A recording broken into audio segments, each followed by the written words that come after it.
Umani ng atensyon ang naging pahayag ni Pinti Gonzaga matapos itong magsalita kaugnay sa mga usap-usapang kinasasangkutan ng kanyang anak na si Tony Gonzaga at manugang na si Paul Soriano. Sa gitna ng lumalawak na diskusyon, pinili ni Mommy Pinti na magbigay ng maingat ngunit makabuluhang pahayag upang linawin ang ilang bagay na umiikot sa publiko.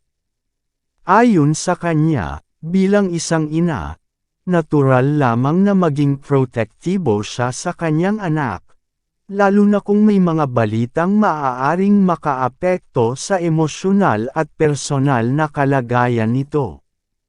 Bagamat hindi siya nagbigay ng detalyadong paglalahad tungkol sa partikular na isyu, iginiit niya na mahalagang tingnan ang kabuuang konteksto bago agad magbigay ng conclusion.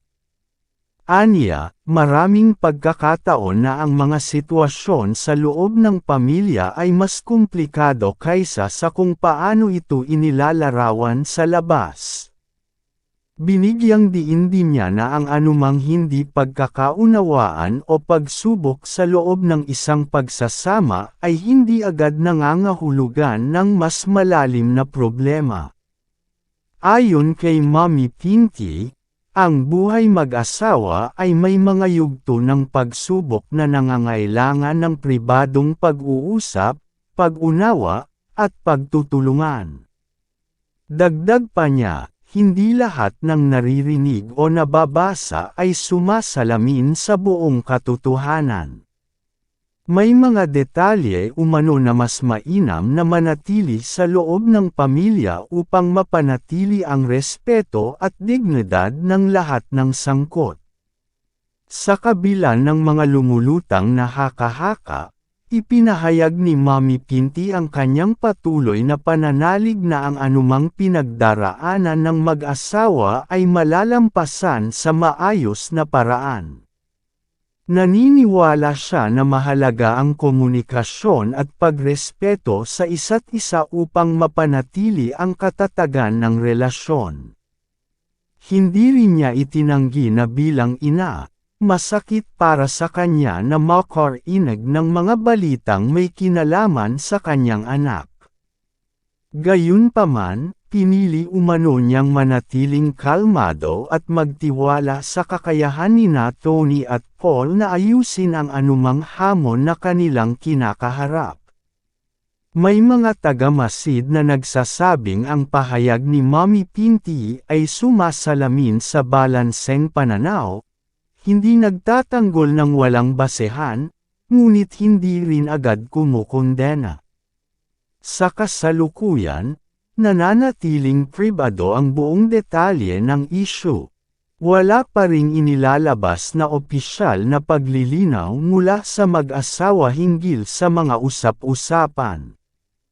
Ang naging pananalita ni Mommy Pinti ay nagsilbing paalala na sa likod ng mga balitang umiikot ay may isang pamilya na direktang naaapektuhan.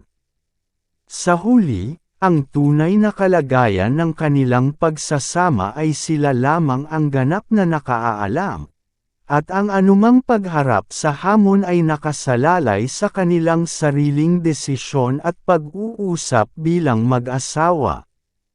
Sa pagpapatuloy ng kanyang pahayag, mas naging malinaw ang paninindigan ni Pinti Gonzaga na bilang ina, ang una at huli niyang hangarin ay ang kapakanan ng kanyang anak na si Tony Gonzaga.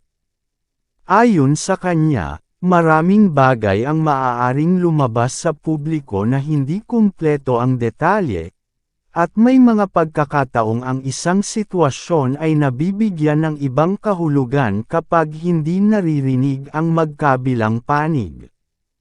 Hindi umano niya minamaliit ang bigat ng mga isyung lumutang, ngunit iginiit niya na mahalagang pairalin ang maingat na pag-unawa bago magbigay ng matitinding hatol. Bilang bahagi ng pamilya, aminado si Mommy Pinti na may mga sandaling emosyonal ang sitwasyon, lalo na kapag ang anak ang nasasangkot. Gayunpaman, Sinabi niyang pinipili niyang maging kalmado at maging gabay sa halip na maging sanhi ng mas malaking tensyon. Tungkol naman kay Paul Soriano, inihayag niya na bilang manugang, nananatili pa rin ang respeto at pag-asa na anumang hindi pagkakaunawaan ay maaaring maresolba sa maayos na paraan.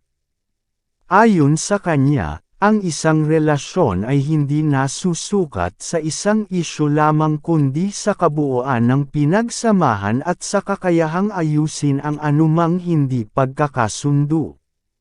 May mga nagsasabing ang naging pananalita ni Mommy Pinti ay hindi lamang pagtatanggol kundi isang paalala na ang pamilya ay may sariling proseso ng pagharap sa mga hamon, isang prosesong hindi laging kailangang isapubliko.